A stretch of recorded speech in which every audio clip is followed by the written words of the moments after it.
अस्सलाम वालेकुम स्टूडेंट्स, कैसे हैं आप लोग? उम्मीद है आप सब खैरियत से होंगे। आई एम सईदा कामना Nadeem, I am your biology teacher for class 9th। Students, आज जो टॉपिक हम स्टडी करने जा रहे हैं वो है relationship between cell function and cell structure.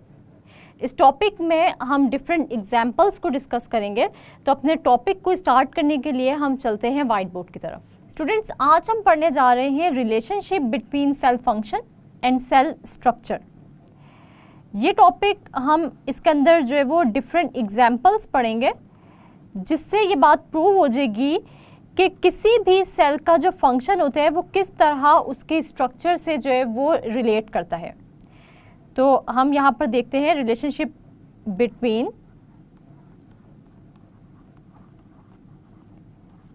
Cell function and cell structure. सबसे पहले हम लोग ये देख लेते हैं कि सेल्स की अगर हम बात करें तो ये किसी भी लिविंग ऑर्गेनिजम्स का स्ट्रक्चरल और फंक्शनल यूनिट होता है। यानी अगर हम किसी भी लिविंग ऑर्गेनिज्म की बॉडी देखें कि किस चीज़ से बनी हुई है, तो वो सेल से ही बनी होती है। तो लिविंग ऑर्गेनिज्म का जो बेसिक पार्ट होता है या बेसिक स्ट्रक्चरल या फंक्शनल जो यूनिट होता है वो सेल होता है।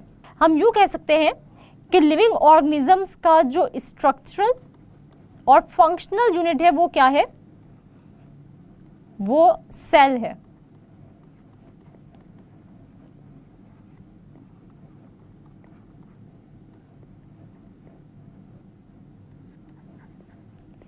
हम ये कह सकते हैं कि कोई भी लिविंग ऑर्गेनिज्म, चाहे वो प्लांट है, चाहे वो कोई एनिमल है, या वो कोई भी यूनिसेलुलर ऑर्गेनिज्म है, वो सेल से ही मिलकर बना हुआ है।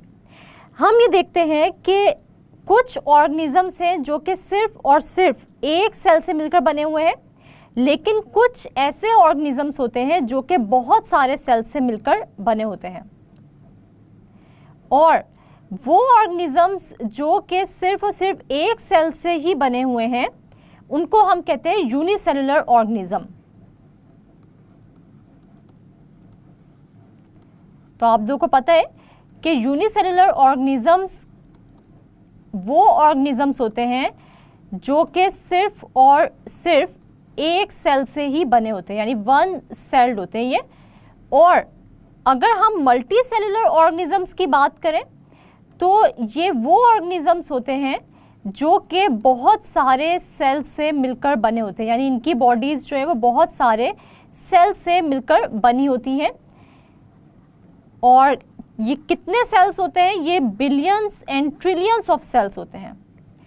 स्टूडेंट्स, अगर यूनिसेलुलर ऑर्गेनिजम्स की मैं एग्जांपल आप लोगों को दूं तो यूनिसेलुलर ऑर्गेनिज्म की एग्जांपल में हम डिफरेंट ऑर्गेनिजम्स की एग्जांपल ले सकते हैं, जैसे कि बैक्टीरिया है, इसके अलावा हम देखते हैं पैरामीशियम है, एमीबा है। और अगर मल्टी सेलुलर ऑर्गेनिजम्स की हम बात करें तो उसके अंदर जो है वो हम ये देखेंगे कि प्लांट है, एनिमल्स है, फंगस है, ये सब के सब मल्टी सेलुलर ऑर्गेनिजम्स है। तो बैक्टीरिया,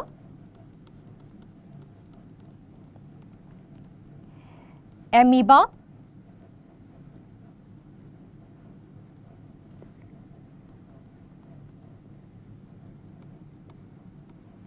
पैरामीशियम और यूग्लिना वगैरह, ये सब के सब क्या है? ये सब के सब यूनिसेलुलर ऑर्गेनिजम्स हैं। लेकिन अगर हम देखें प्लांट्स को, एनिमल्स को या फंगस वगैरह को, तो ये सब के सब क्या हैं? ये सब के सब है मल्टी सेलुलर। हम ये देखते हैं कि बहुत सारे ऑर्गेनिजम्स के साथ साथ, जैसे एनिमल्स हैं, प्लांट्स हैं, फंगस है, ह्यूमन बीइंग्स भी मल्टी सेलुलर ऑर्गेनिजम्स हैं और ये बायोलॉजिकली एनिमल्स ही होते हैं। और तकरीबन कितने टाइप्स ऑफ सेल्स से ये मिलकर बने हुए हैं वो हम देख लेते हैं। अगर हम एक ह्यूमन की बात करें जो कि बायोलॉजिकली एक एनिमल ही है, तो ये एक मल्टी सेलुलर ऑर्गेनिज्म है। ह्यूमन जो कि बायोलॉजिकली एनिमल है, ये एक मल्टी सेलुलर ऑर्गेनिज्म है। और ये billions and trillions of cells से मिलकर बना हुआ है। और कितने टाइप्स ऑफ सेल्स से ये मिलकर बना हुआ है, तो हम देखते हैं कि तकरीबन 200 टाइप्स ऑफ सेल्स जो है वो किसी भी ह्यूमन बॉडी को बनाती है। 200 टाइप्स ऑफ सेल्स जो है ये मिलकर क्या बनाती है, किसी भी ह्यूमन बॉडी को बनाती है। तो हम ये कह सकते हैं कि ह्यूमन बॉडी जो है वो 200 टाइप्स ऑफ सेल्स से जो है वो मिलकर बनी होती है। ये इंटरेस्टिंग इंफॉर्मेशन आप लोगों के साइड बॉक्स में गिवन है। इसके बाद स्टूडेंट्स हम ये देखते हैं कि हर सेल को अगर हम देखें, बॉडी के डिफरेंट सेल्स को देखें, तो उनका स्ट्रक्चर और उन सेल्स का फंक्शन जो होता है वो क्या होता है, डिफरेंट होता है। यानी हर सेल डिफरेंट स्ट्रक्चर रखता है और एक डिफरेंट फंक्शन रखता है। Each cell has its specific structure and function. यानी अगर हम ये देखें कि क्या ये जो 200 टाइप्स ऑफ सेल्स जो कि एक ह्यूमन बॉडी को बना रही हैं, इनका स्ट्रक्चर और फंक्शन जो है वो सेम है या बिल्कुल जो है वो ये एक जैसा है, तो ऐसी बात नहीं होती। हम ये देखते हैं कि ये जो 200 टाइप्स ऑफ सेल्स हैं ये अपना स्पेसिफिक स्ट्रक्चर भी रखती हैं और अपना स्पेसिफिक फंक्शन भी रखती हैं। अगर हम किसी भी ह्यूमन बॉडी से कोई भी एक टाइप ऑफ सेल भी रिमूव कर दें, तो वो सेल जिस ऑर्गन को बनाने में या जिस टिश्यू को बनाने में इन्वॉल्व होगा, उस टिश्यू या उस ऑर्गन का जो कलेक्टिव फंक्शन होगा वो क्या हो जाएगा, मुतासिर हो जाएगा। इसका मतलब ये हुआ कि किसी भी सेल का जो फंक्शन होता है वो एक्चुअली उस जो लिविंग ऑर्गेनिज्म होते हैं उसके फंक्शन को भी कंट्रोल कर रहा होता है। जैसे मैंने आप लोगों को एग्जांपल दी ह्यूमन बॉडी की, तो ह्यूमन बॉडी के अंदर 200 टाइप्स है सेल्स की। अगर हम किसी भी एक सेल को भी रिमूव कर देते हैं ह्यूमन बॉडी से, तो ओवरऑल जो फंक्शन होगा ह्यूमन बॉडी का वो मुतासिर हो जाएगा। और हम ये देखते हैं कि किसी भी सेल का जो फंक्शन है और स्ट्रक्चर है वो आपस में बहुत ही गहरा ताल्लुक़ रखते हैं। और वो किस तरह गहरा ताल्लुक़ रखते हैं वो हम आगे जाके जो है वो पढ़ लेते हैं। हम ये देखते हैं स्टूडेंट्स, हमारे पास एक सेल है, जैसे कि हम एग्जाम्पल ले लेते हैं एक रेड ब्लड सेल की।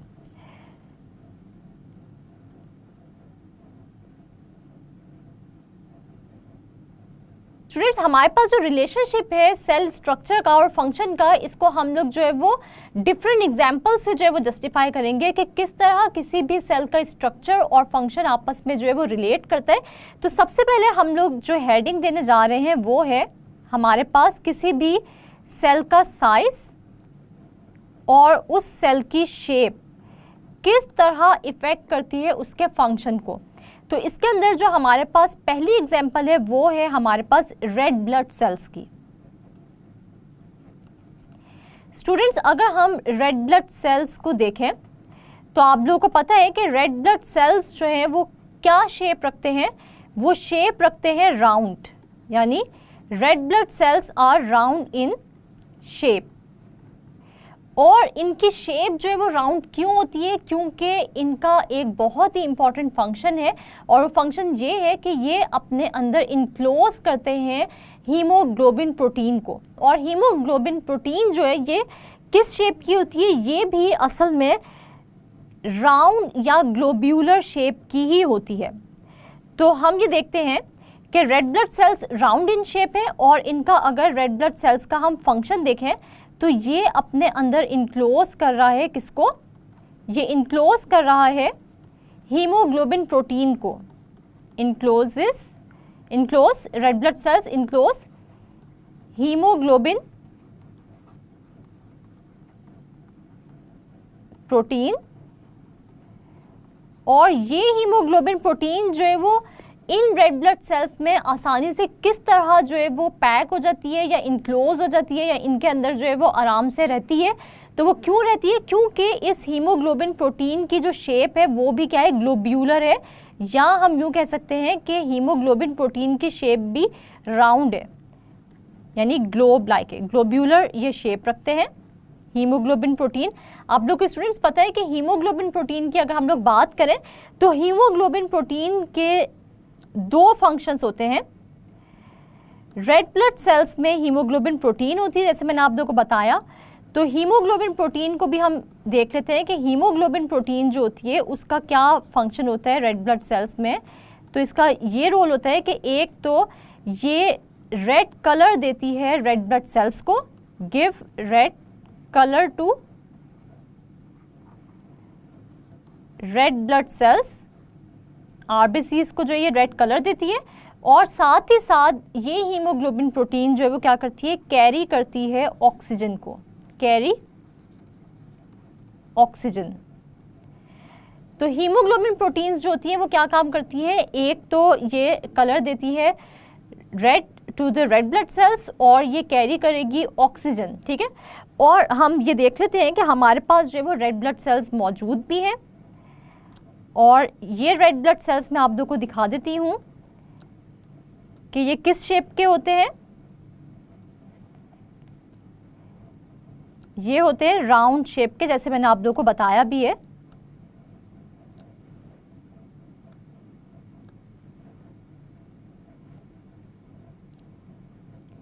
ये स्टूडेंट्स हमारे पास जो है वो रेड ब्लड सेल्स हैं, ठीक है।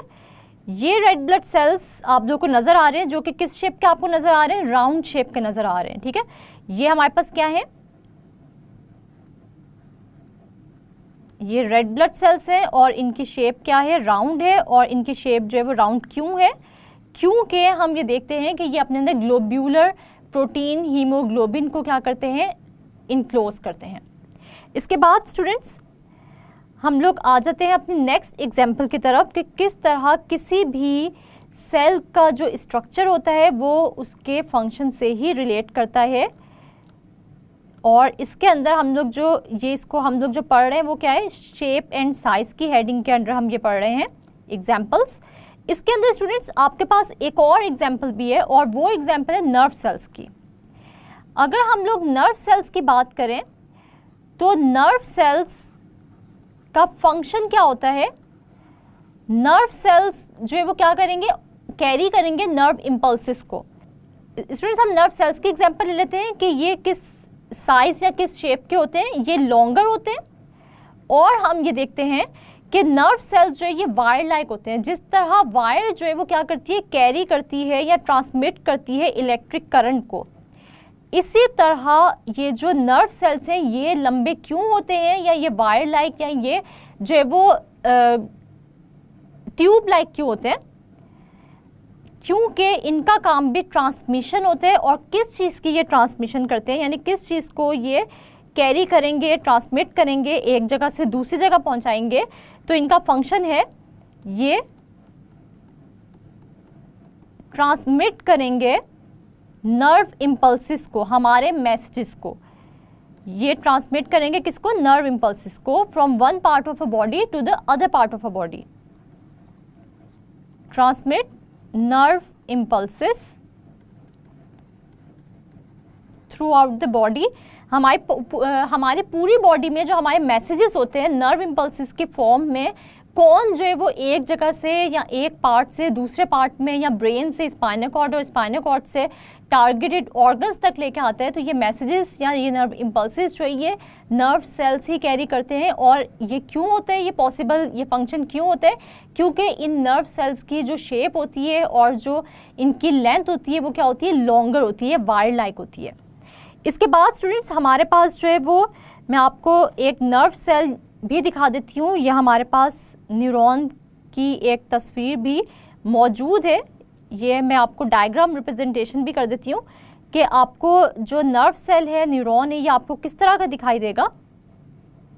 तो हम ये देखते हैं कि आपके पास जो है वो ये एक न्यूरॉन है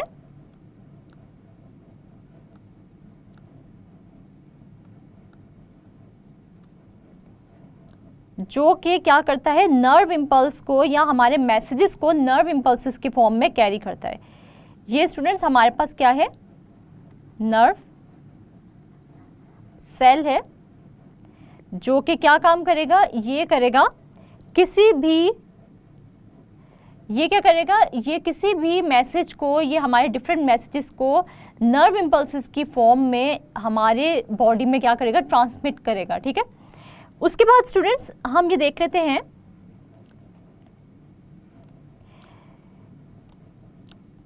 कि एक और एग्जाम्पल जो कि किसी भी सेल के साइज और उसके शेप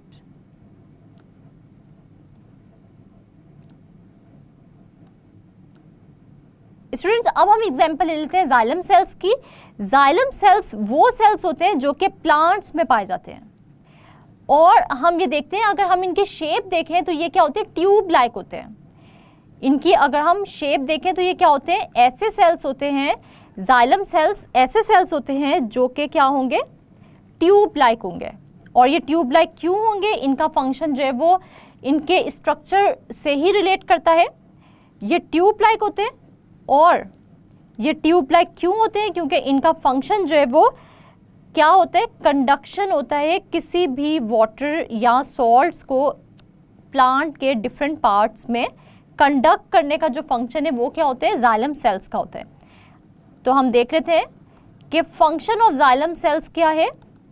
जाइलम सेल्स क्या काम करता है, कंडक्शन करता है, यानी ट्रांसपोर्ट में हेल्प करता है, कंडक्शन ऑफ वाटर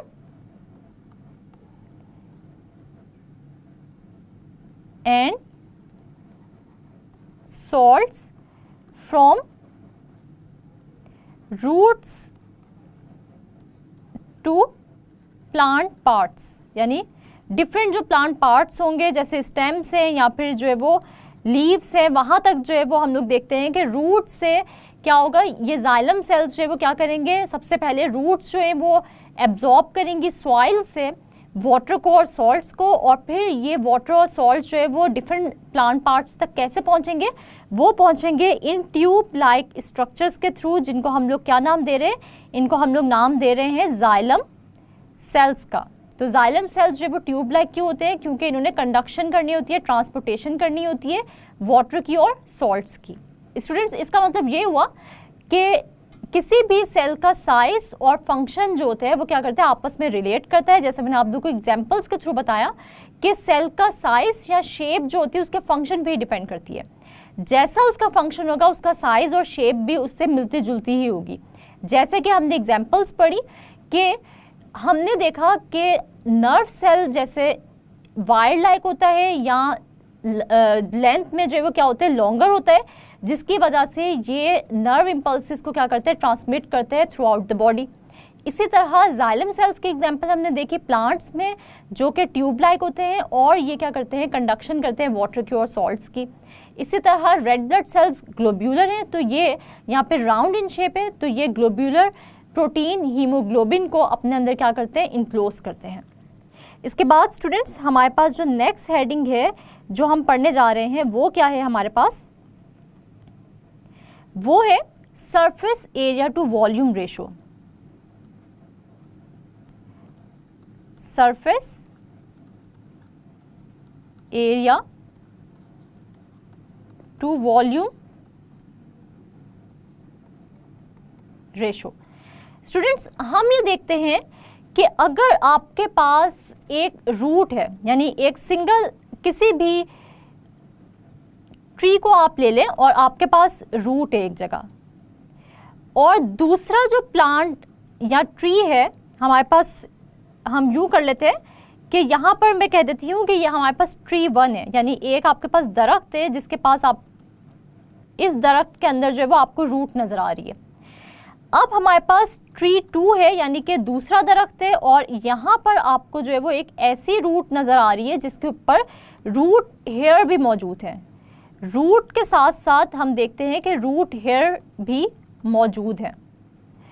स्टूडेंट्स, आप के जहन में जो है वो क्या आएगा कि कौन सा वाला ट्री जो है वो ज़्यादा जो है वो एब्जॉर्प्शन कर सकता है वाटर की और सॉल्ट्स की फ्रॉम द सॉइल।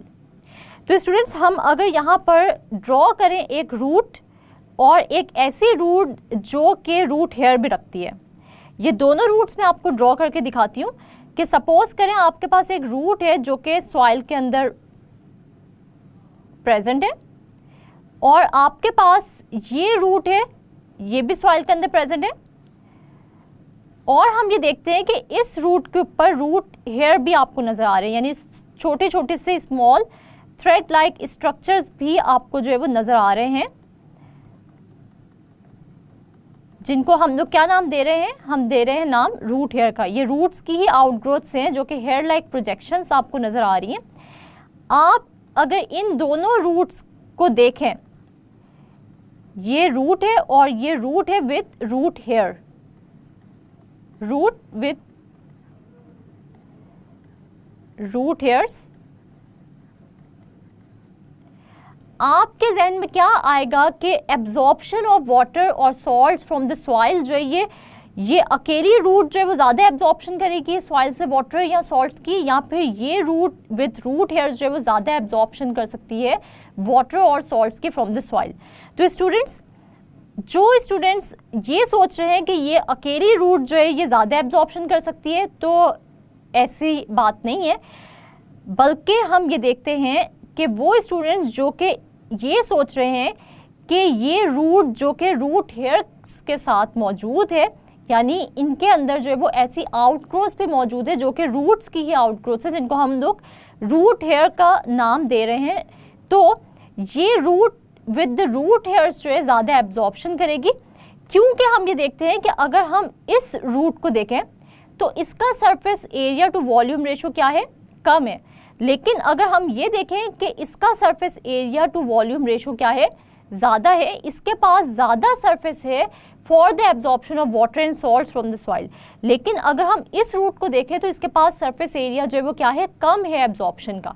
ठीक है, इसी तरह मैं आपको एक एग्जांपल देती हूँ कि अगर आपके पास जो है वो एक छोटे बच्चे का हम एक हाथ ले लें और एक बड़े बंदे का हाथ ले लें, और हम कहें कि एक बॉक्स है जिसके अंदर टॉफ़ीज़ है, तो ज़्यादा टॉफ़ीज़ जो है वो कौन सा हाथ जो है वो पिक कर सकता है, तो हम ये देखेंगे कि वो हाथ जो कि साइज़ में बड़ा है, जिसके पास ज़्यादा सरफेस एरिया होगा, वो एट अ टाइम ज़्यादा टॉफ़ीज़ जो है वो उठा लेगा। ठीक है, लेकिन वो हाथ जो जिसका के सरफेस एरिया कम है, वो जो है वो क्या करेगा, कम टॉफ़ीज़ जो है वो पिक कर सकेगा। स्टूडेंट्स, इसका मतलब ये हुआ कि ये रूट जिसका के surface area to volume ratio कम है, ये एब्जॉर्प्शन जो है वो क्या करेगा, कम करेगा।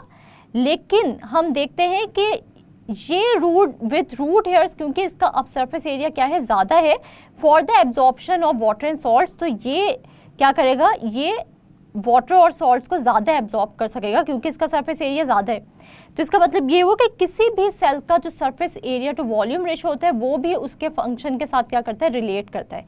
वो सेल जो कि ज़्यादा सरफेस एरिया रखता है वो ज़्यादा बेहतर फंक्शन परफॉर्म कर सकता है, और वो सेल जो कि कम सरफेस एरिया रखता है वो क्या कर सकता है, वो कम फंक्शन जो है वो उसका फंक्शन इतना वो बेहतर जो है परफॉर्म नहीं कर सकता जितना कि ज़्यादा सरफेस एरिया वाला सेल फंक्शन परफॉर्म कर सकता है।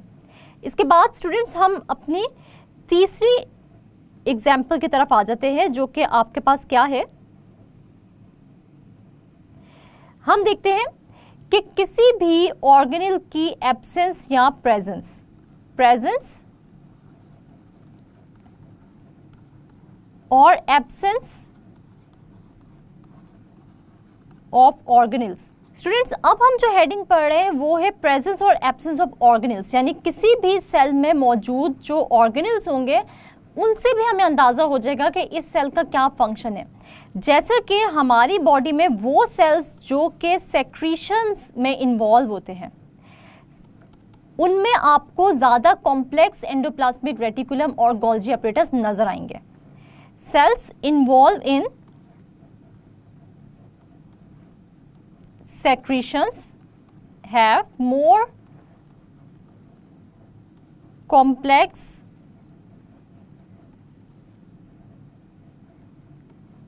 endoplasmic reticulum and Golgi apparatus।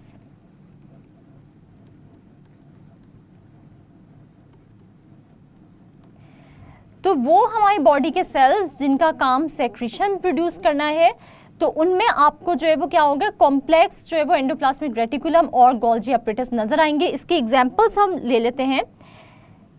हम ये देखते हैं कि हमारे पास कुछ सेल्स ऐसे होते हैं जो कि हार्मोन्स प्रोड्यूस करते हैं या सेक्रेशंस प्रोड्यूस करते हैं, जैसे कि हम देखते हैं पेनक्रियास के सेल्स को, और ये पेनक्रियास के सेल्स हैं आइलेट्स ऑफ लैंगरहैंस।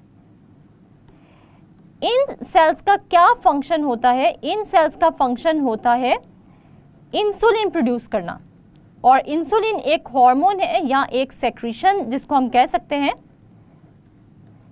और आप लोग को स्टूडेंट्स अच्छी तरह पता है कि इंसुलिन जो है ये क्या फंक्शन करता है हमारी बॉडी में। ये इन्वॉल्व होता है ग्लूकोज के लेवल को हमारे ब्लड में मेंटेन करने के लिए। इंसुलिन क्या करते हैं? हमारा जो ब्लड ग्लूकोज लेवल है उसको मेंटेन करते हैं, मेंटेन्स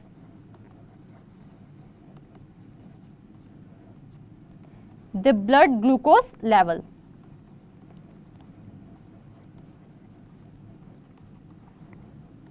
अब वो सेल्स जो के क्या प्रोड्यूस कर रहे हैं, ये सेक्रीशन या हार्मोन प्रोड्यूस कर रहे हैं, यानी कि आइलेट्स ऑफ लैंगरहैंस। आपको इन सेल्स में जब भी आप इनको ऑब्जर्व करेंगे तो आपको इनमें कॉम्प्लेक्स एंडोप्लाज्मिक रेटिकुलम और गोल्जी अपरेटस नज़र आएगा। और इसकी रीज़न क्या है, क्यों ऐसा होगा? क्योंकि स्टूडेंट्स हम ये देखते हैं कि कोई भी सेक्रीशन जो है वो उसकी स्टूडेंट्स हमें ऐसा क्यों नज़र आएगा? क्योंकि वो सेल्स जो कि सेक्रेशन प्रोड्यूस करते हैं, वो सेक्रेशन जो है वो हमेशा पैक होके जो है वो सेल से बाहर आती है, और इनकी पैकेजिंग जो है वो किसके हाथ में होती है, या इनकी जो सिंथेसिस है वो किसके हाथ में होती है इन प्रोटीन्स की? वो होती है इन एंडोप्लाज्मिक रेटिकुलम और गोल्जी अपरेटस के ही हाथ में। तो इसका मतलब ये हुआ कि वो सेल्स जिनका क्या फंक्शन है, सेक्रीशंस प्रोड्यूस करना, तो इनके अंदर आपको कॉम्प्लेक्स एंडोप्लाज्मिक रेटिकुलम और गोल्जी अपरेटस भी नज़र आएगा। इसके अलावा स्टूडेंट्स हम लोग एक और एग्जाम्पल ले लेते हैं। हमारे पास प्लांट्स की अगर हम एग्जाम्पल लें तो वो सेल्स जो कि इन्वॉल्व होते हैं किसके अंदर, फोटोसिंथेसिस में, उनमें आपको कौन सा ऑर्गेनेल नज़र आएगा? आपको नज़र आएगा क्लोरोप्लास्ट। और अगर इन सेल्स में से हम क्लोरोप्लास्ट को निकाल दें तो क्या आपके इन सेल्स के लिए पॉसिबल होगा कि वो फोटोसिंथेसिस जो है वो करें? यानी प्लांट्स के जो सेल्स हैं जो कि फोटोसिंथेसिस में इन्वॉल्व हैं, उनमें क्लोरोप्लास्ट ऑर्गेनेल का होना बहुत ही ज़रूरी है, क्योंकि क्लोरोफिल में ग्रीन पिगमेंट होता है जिसको हम लोग कहते हैं क्लोरोफिल, और ये क्लोरोफिल कार्बन डाइऑक्साइड को और वाटर को क्या करता है, कंबाइन करता है in the presence of sunlight और कन्वर्ट करता है ग्लूकोज में। यानी फोटोसिंथेसिस का जो प्रोसेस होता है वो सनलाइट पे और इस क्लोरोफिल पे ही डिपेंड करता है। अगर ये क्लोरोफिल मौजूद नहीं होगा प्लांट्स में तो इसका मतलब फोटोसिंथेसिस भी नहीं हो सकती। और ये क्लोरोफिल कहाँ मौजूद होते हैं? ये ऑर्गेनेल्स जो क्लोरोप्लास्ट है इनमें मौजूद होता है। तो वो सेल्स जो कि फोटोसिंथेसिस में इन्वॉल्व होते हैं उनमें ये ऑर्गेनेल मौजूद होना बहुत ही ज़रूरी है। तो हमने स्टूडेंट्स आज ये देखा कि किस तरह किसी भी सेल का जो स्ट्रक्चर है, उसका साइज़, उसकी शेप, इसके अलावा उसका surface area to volume ratio.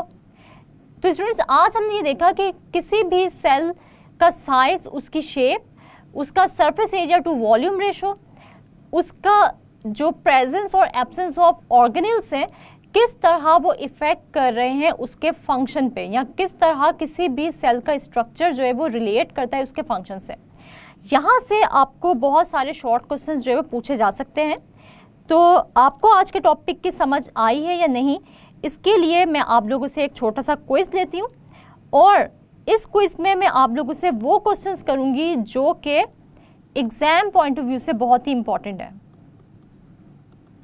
तो हमारे पास पहला जो क्वेश्चन है वो है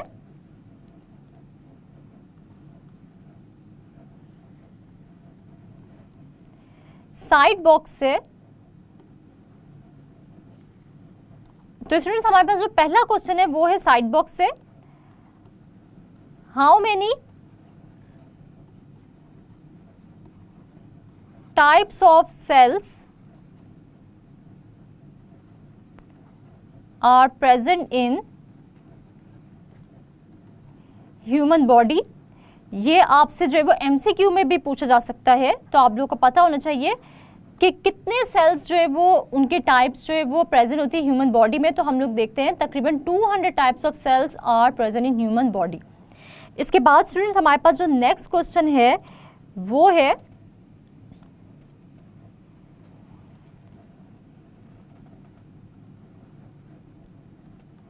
व्हाई